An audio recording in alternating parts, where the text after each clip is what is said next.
Hi, David. How are you? Good, Kathy. Great to see you. Hey, Tom. Yeah, Hey, how's it it's going? so wonderful to have you on this podcast, David.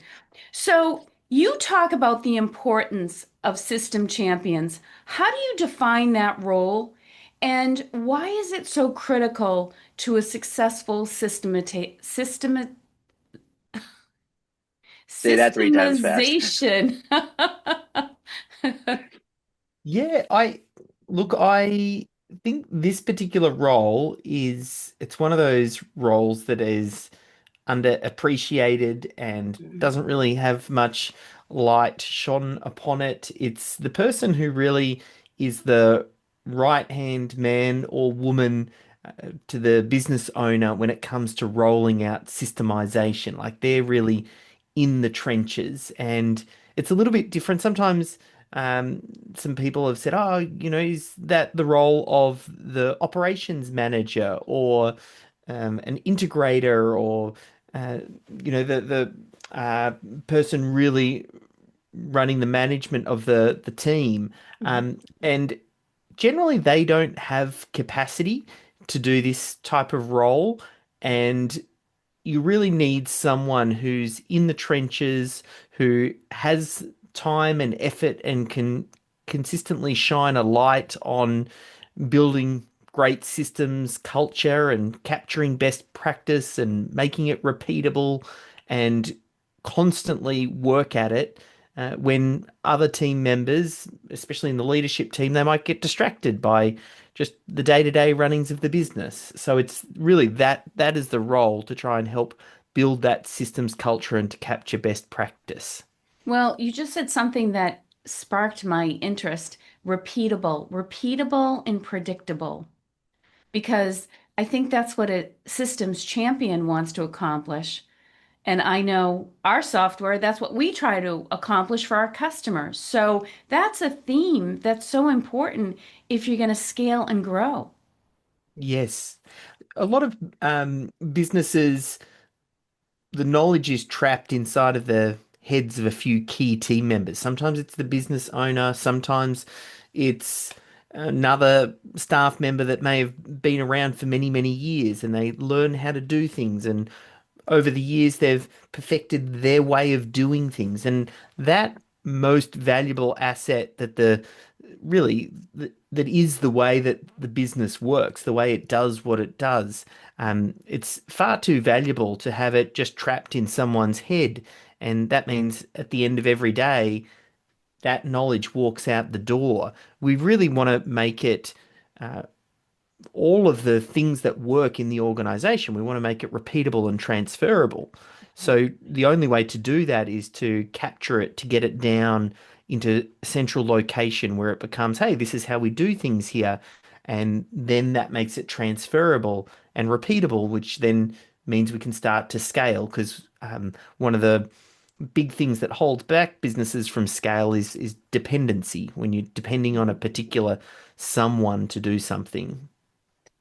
Yeah, there's the there's I mean that brings up so many questions, but um how in a smaller business, like what is the breaking point you see where because I know how you struggle when you're getting going and you're so wrapped up in the business and then maybe you get a first person, but they're really busy, at what point do you and I know well, at what point do you just realize, or hopefully you realize, or someone tells you that you need, you have to do this. And, like, what's that aha moment of, oh God. It definitely is different for a lot of different people. I think the longer you've been in business, the more that you will start to appreciate and value systems. Normally, when you just get started out, you really build the business off your own back and off your own skills, and a lot of your success comes from you just being really great at your craft. So that then gets drummed into you that that is the secret to your success. And so you really hold on to that, and then it makes it very hard to let go. Um, as you start to sort of mature in business, you start to realize, well, we need great team members around. We need to make sure that they're doing things a certain way. And for some people, it can happen. Someone gets sick and then they don't come into work and that knowledge walks out the door and then, oh, okay, well, now this is really obvious to me that this is a problem, or maybe they need to take some time off, or maybe they realize they haven't had a holiday in the past 5 years Right. without being able to fully disconnect, or sometimes people think about exiting, or it can be, for me, it was the birth of our first child, where I was like, oh, I just don't want to be that dad who's always too busy, and I want to be more present. So oftentimes it's some sort of catalyst, and um, like the sweet spot I find is once you've got a few team members around you, you've been in business for more than a few years, you're clear on who your target audience is, you've got product to market fit, so you know what it is that you're selling and to whom. You've got some repeat business, so you know this is kind of working, but again, it's still very dependent on team members around you. And I would say more than five staff, uh, generally less than 30 staff. Once you get above 30, then there are some other challenges and cultural change becomes harder. Um, but then when you're less than five, you don't quite get the leverage from having put systems in place because you're still very dependent on certain people. And then generally, your third and fourth business, you'll pop systems in a much like earlier because now you've got the benefit of hindsight and you've seen the difference Hmm. between businesses with and without business. So Mm. you'll invest up front to make sure that you put the right foundation in from the start and you hire the right people that follow systems from day dot. Yeah, once you see it once, then it makes it easier the second and Yes. third and fourth times. And I know Yes. we're probably speaking for all business owners on the planet. It is not a good feeling to go to bed at night and be dependent on one individual in your organization. That's just not a good feeling because, like you said, they could get sick, something could happen in their family, and if they have to leave suddenly, you're in a really bad position. Sometimes people can not do it deliberately, and then the Hmm. ones that you really got to watch out for are the team members that do it deliberately Right. and they have a little black box around what it is that they're doing. So you don't really know what they're doing. And for them, they feel like, well, that creates job security. You can't fire me because you don't really know what I'm doing, so you can't really step in.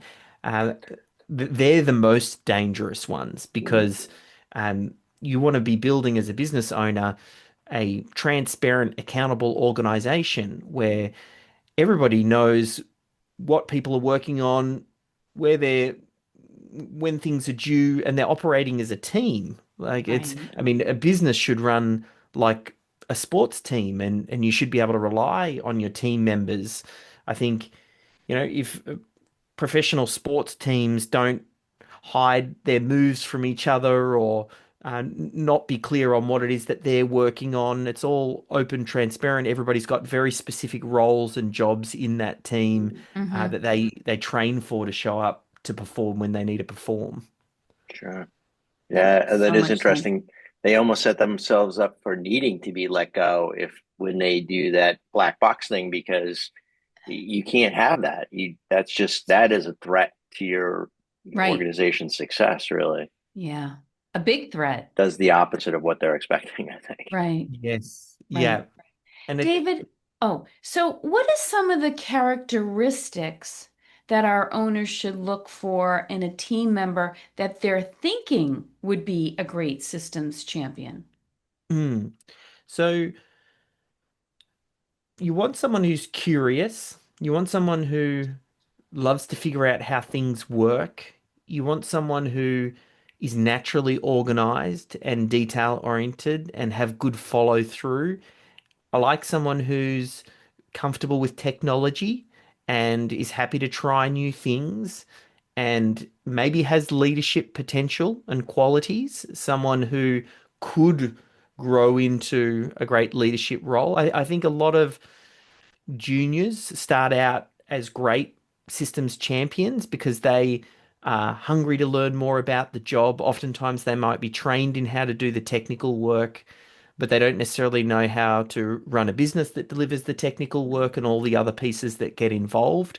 So it can be a really great gift to them.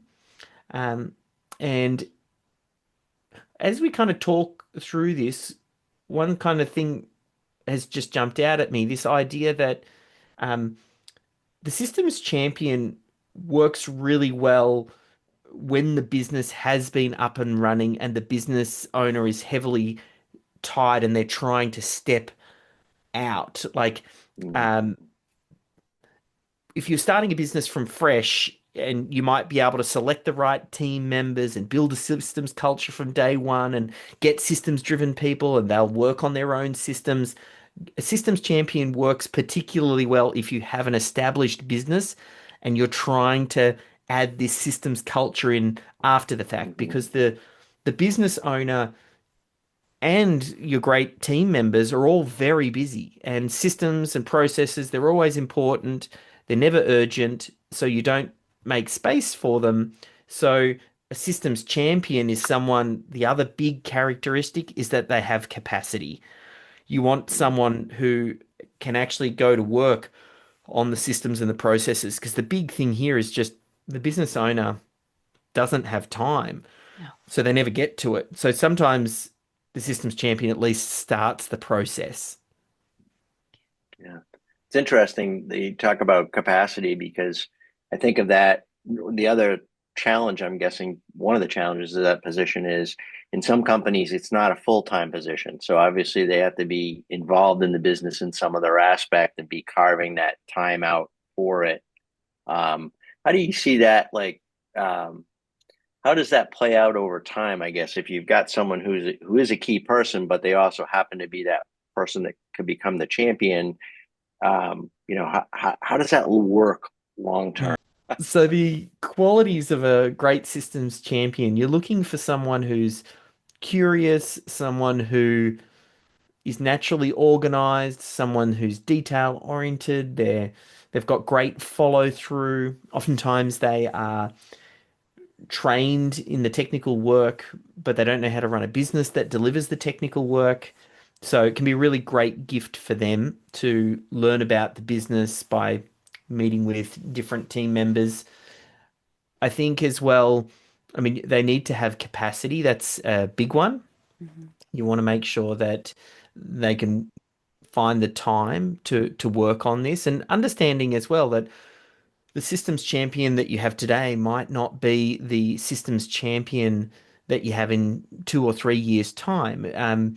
You just get started on the process, you document and you get something into place, and then if roles change, depending on who takes this role, it is possible for an administrative assistant who's got part-time hours to step into this and split the role with other duties. And then over time, they might expand into this role, or perhaps they find that they've moved into another position and then you plug someone else in and you just constantly chip away at this. The good thing about systems is they've very much got a compounding effect.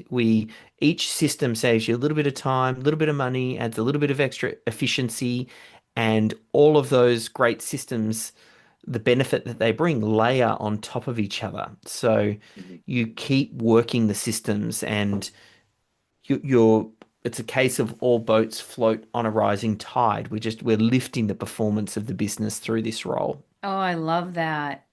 That's a that's a great that's a great one. So it sounds like as you get team members too, it becomes an opportunity to, obviously if you become a systems Oh, oriented Hey, company, Tom, you're thinking that. you're skipping. Your I voice. think what is everybody's skipping today. it's I don't know if it's the I think it's it you. could be like every second word or something. It's almost like it's Let dropping or me something. yep, Kath, let me come check you because I don't know if we're hearing the recording or we're hearing ourselves. I think we all other to ourselves. Am I sounding clear? It's You're strange. still you're still strange. Still hot? Oh,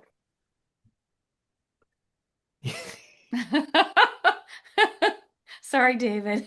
No, no, no. We're gonna go get a professional recording studio after this.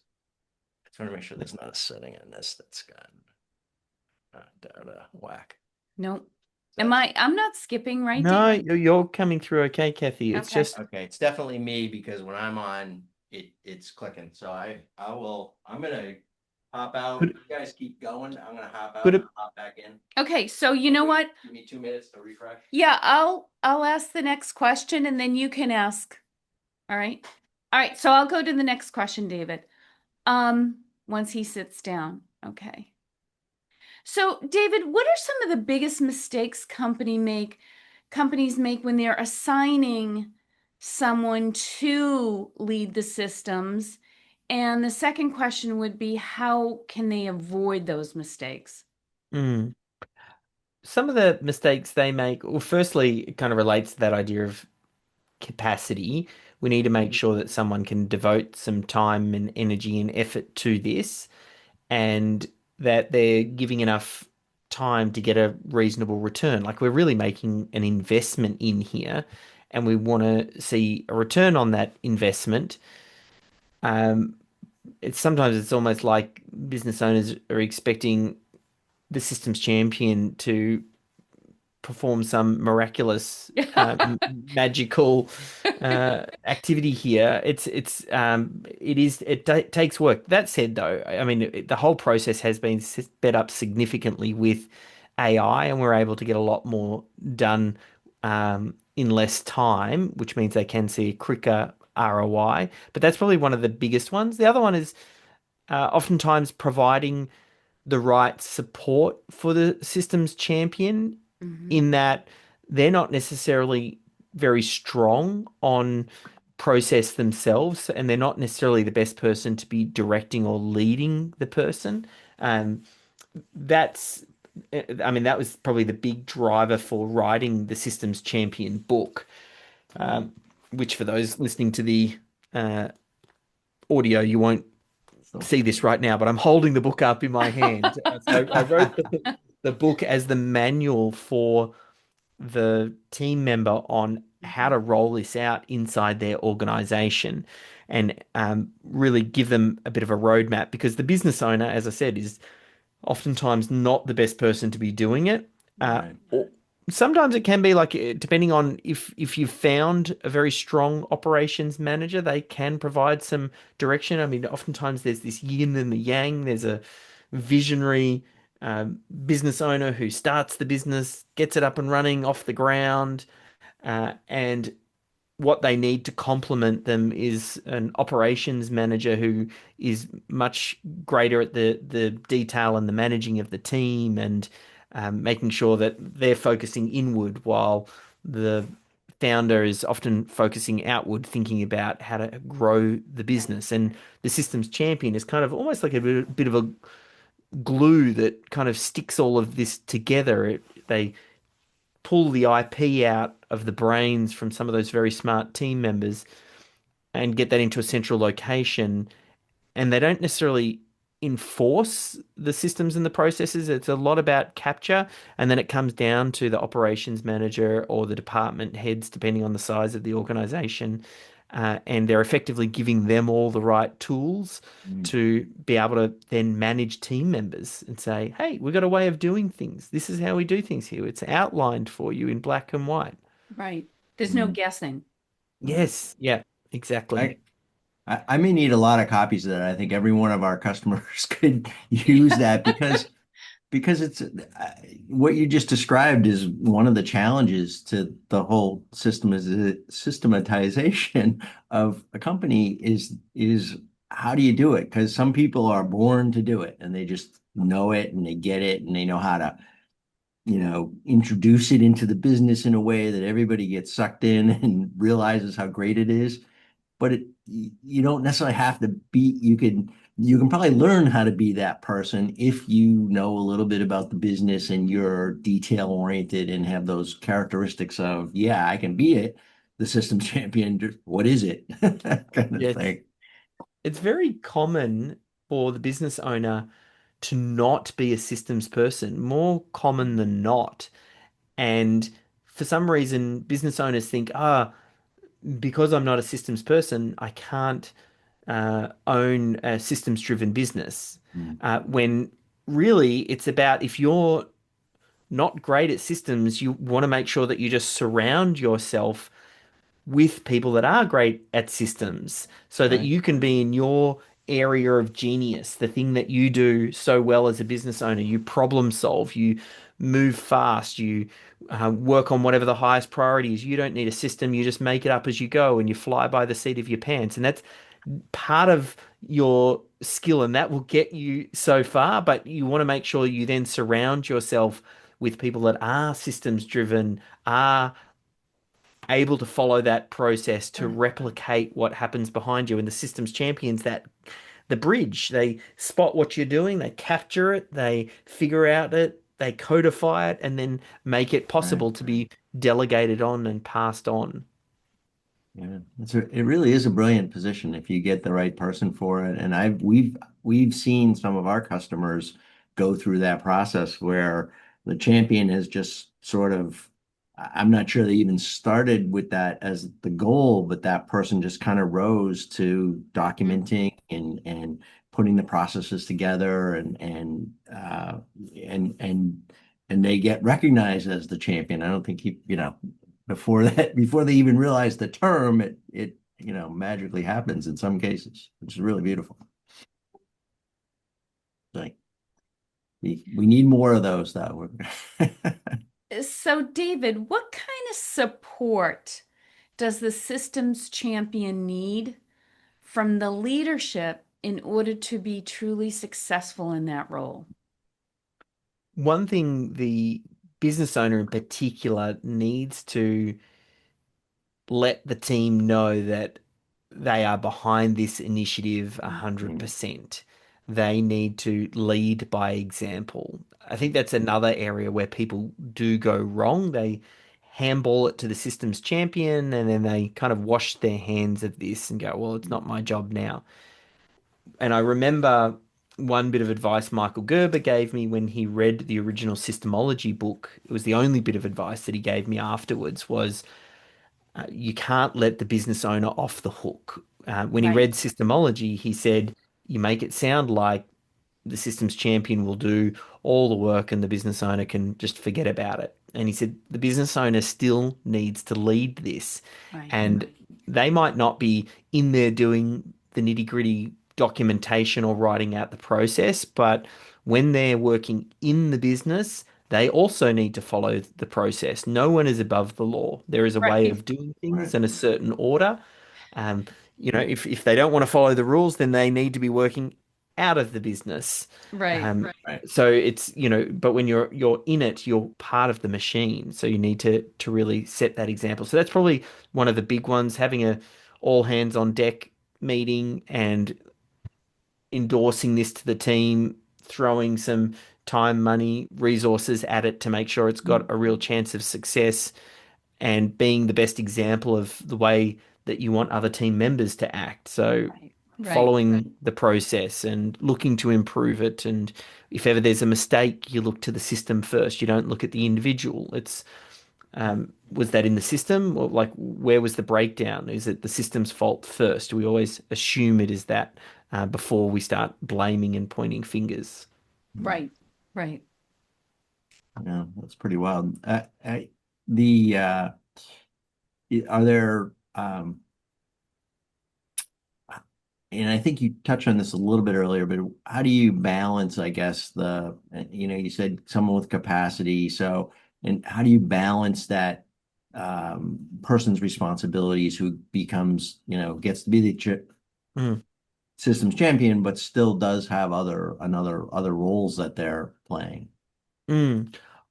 Generally, I'd say when you're just getting started out, you want to give this at least half a day a week. So, Hmm. depending on what other responsibilities they've got, you kind of want to move things around so they are constantly moving progress Okay. forward. If you're less than that, I find you just don't move the needle enough. And then if you want to go faster, you can invest more into it, so it can be a little bit fluid in that way.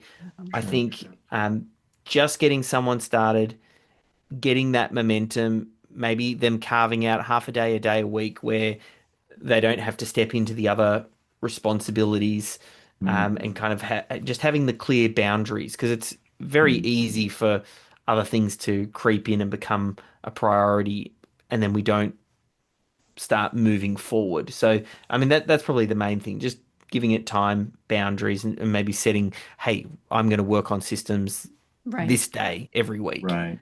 Mm, mm. Yeah. And that so that and that description is that's doable. I mean, a half a day, carving out a half a day to a day, depending upon what's going on or what initiatives are going on. That's pretty doable. I mean, they've still got another full-time job, and that becomes, as long as that's carved out. I guess, I guess I sort of have this vision of it's got to be all at once. We're going to get this all done. It's going to be a full-time job for 6 months, and then they'll do nothing. But the way you just described it, actually, that's how it becomes sustainable, I suppose, is by making it we're going to Mm. dedicate this much time or some period every week. Yeah, there's almost like these different phases that you'll go through as well. Mm, When you're first starting out and you don't have any process in place, mm, and you're trying to capture your core processes and move to what we call minimum viable systems, where systems are in, there's a handful of the most important systems in each department. So mm, systems touch every role in every department. Um, as you're doing, like, moving towards that, you will be putting more time, energy, and effort in, and that's a big part of what the systems champion does.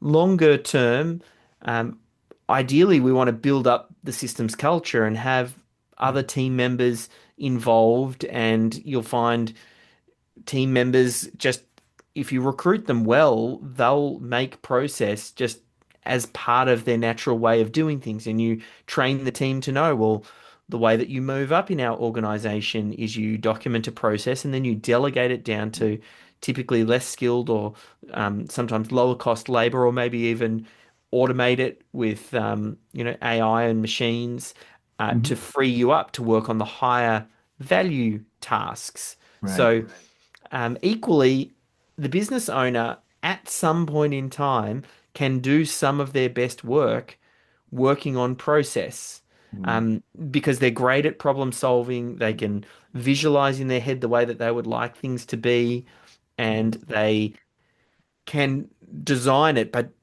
generally, this is when we get into process re-engineering, and you've already got a base in place and they're out of the day-to-day operations, and then they're truly working on it rather than in it. mhm, But it's that first step where everybody gets stuck. When you're working in it, it's very hard to work on it. So Hmm. sure. that's why this whole idea of the systems champion was born, because when you're right in the thick of it, well, this role can work on it and at least make some progress Mhm. till the point that you can kind of break yourself free and get out of those core day-to-day operations. And then you can work more strategically, which is when the business owner typically adds the most value. Right, Right. right. So there's a point where you can see a clear transition when the systems champion has been working on building and documenting these systems. How does the system champion transition into a maintenance role and supportive role for the team? What does that look like? Every business is a little bit different. Um, Later on, I mean, you start off with, potentially, if you're just small team and you're just getting going, you don't quite have the resources, it starts as a part-time role. As you Mm, kind of gather momentum and you start to get some wins, you can lean into it a bit more. There's the opportunity for documenting systems, and there's a whole AI piece that sits in here as well. There's a big disruption that's going on with the AI revolution. And if you understand process and what's really core to the business, you can then start to ask the question, well, how can AI help us do this faster, cheaper, and better? So the systems champion role can also evolve into the AI champion as well. Okay. And they can be really well suited for that. So that again, there's more opportunity here Mm, for work depending on how much you want to lean into it. Um, as far as like when to kind of dial it back, that point we talk about minimum viable systems. You want to run as hard and as fast as you can to get to minimum viable systems, mm, and then you could sort of dial it back to a, you know, a part-time role. Part of it also depends on, have we been able to change the culture and how much can other team members carry the load? Like, mm, you want to be in a situation where when something breaks in a system, the team or the system owner will jump in there and fix that system and mm, fix it in the moment.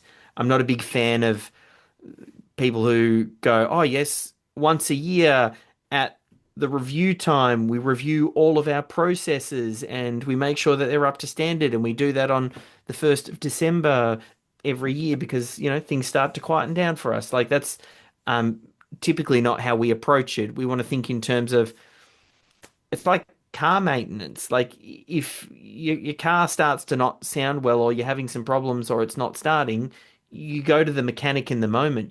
You've kind of right, fix it as you go, Hmm. and right. that's the approach you want to take with systems. Constantly Right. looking to improve them. If you get to that point and other team members are working on it, then you can taper the role off to be more of a maintenance thing because it's now everybody's working on it, and this is just part of the way we do things. Right. I like that analogy. You don't put off the failing brakes until your next oil change. You take care Yes, of the brakes, yes, right? yes.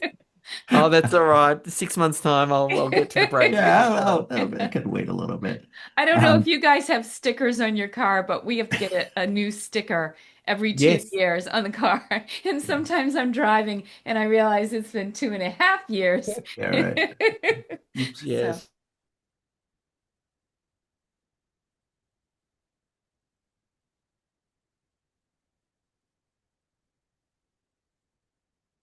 um,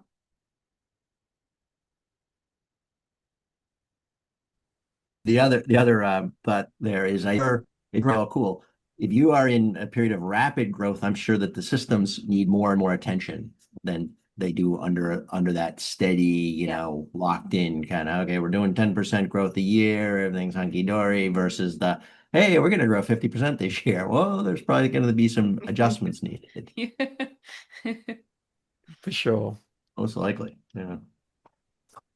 I guess the other question is, what if what do you recommend when people are struggling with getting the systems into into the groove? Mm.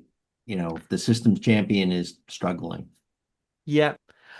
Sometimes business owners are harder on themselves than anybody else, and it's really easy in your head to make a picture of the way that you'd like things to be and the speed at which we should move and how Mm, quickly everything needs to come together. And then reality hits and maybe it doesn't quite line up with the picture in your brain. So I would just say be gentle on yourself.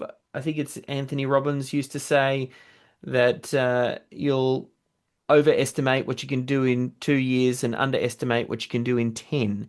So mm, it's you're playing a long game here, and as I said, systems have compound growth, which means a lot of that real growth happens in sort of the final part of the curve when it starts to mm, take off.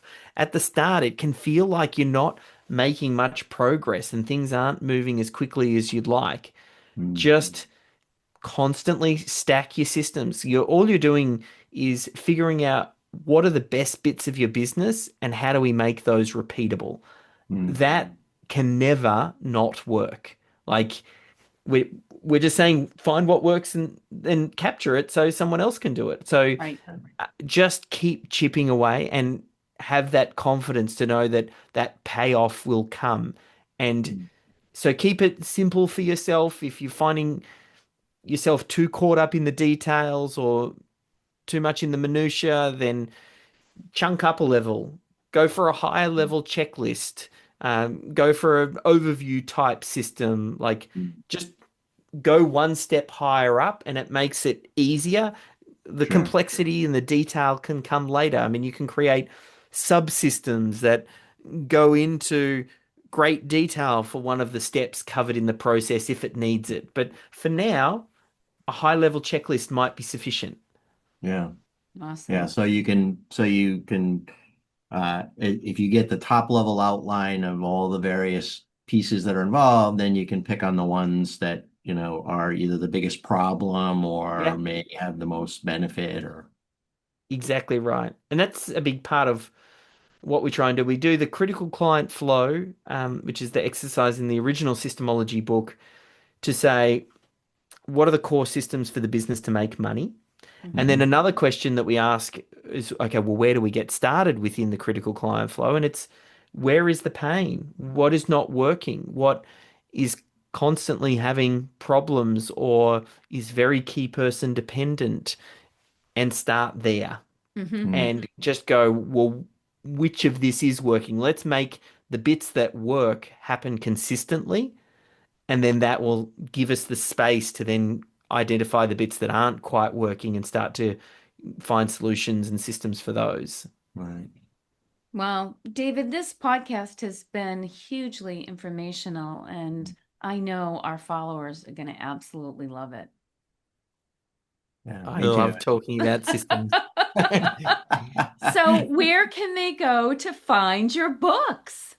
Yes, best place is Amazon. And if you're listening to this, you might be an audio person. So you can head over to Audible as well. Hmm. Both books are on there. Depending on when you listen to this, the new book Systems Champion is just about to come out. That's written for the Systems Champion. And then Systemology is the book that's written for the business owner to help explain how this process comes together. Wow. Okay. Wow. I think we're going to buy I'm some looking forward to those. ourselves and do some giveaways with our Uh, followers. So that will be a lot of fun.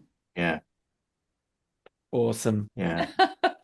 I have a David, couple of probably couple good people that would love to talk to you and could probably be, without even having read the book, they've embraced what you're talking about, and it's just so much fun listening to them when they're telling stories about how they've organized things and what they've done. right? So, Because our I our almost feel customers say they come to us and they were doing maybe 1 million a year.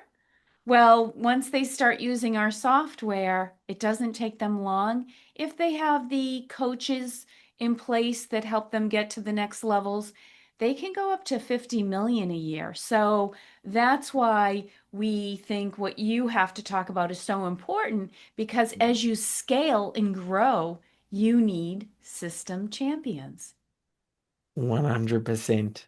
Yes. Yeah, I'm hoping that we lit a fire in some of your business owners here that have thought about systems, never really quite made it work, Mhm. and I want them to realize that it is possible for them, and it's a key part. You can't grow and scale to that next level without systems. At some point, you will reach a glass ceiling and you will be very key person dependent. All great businesses at some point solve this problem. So the mm, sooner that you get stuck into it, the better.